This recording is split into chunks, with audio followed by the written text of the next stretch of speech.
priatelia, zišli sme sa, myslím už po 4. krát, aby sme boli svedkami uvedenia básnickej zbierky človeka, ako sám o sebe hovorí básnika Ivana Šobáňa, rodáka z Liptovského Hrádku, Okom z duše. Žiješ môj život, čo som mal žiť ja, šťastím osladeným do poslednej kvapky. Spievaš môjim hlasom, tancuješ tanec, v ktorom sa vidím. Viem, nikdy ho tancovať nebudem.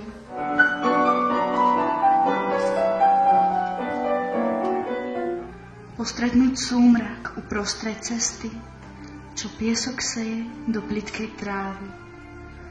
Uvidieť nevídané a dotknúť sa ho, tak ako chleba, čo vie nasýtiť.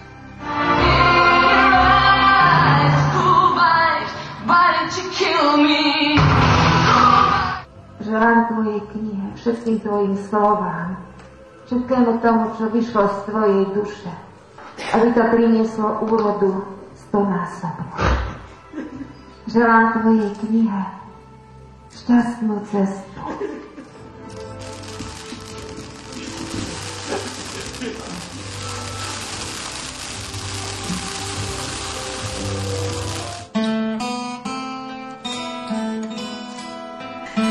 Ivanová poézia je pre mňa veľmi úprimná.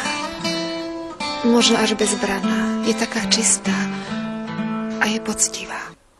To, že je dnes na svete 4. jeho knižka, svedčí o tom, že to nie je ani náhoda, ani kratochvíľa, ani rozmar, ale že je to najúprimnejšie, čo nám mohol dať, o čom svedčí nakoniec celá jeho poézia doteraz.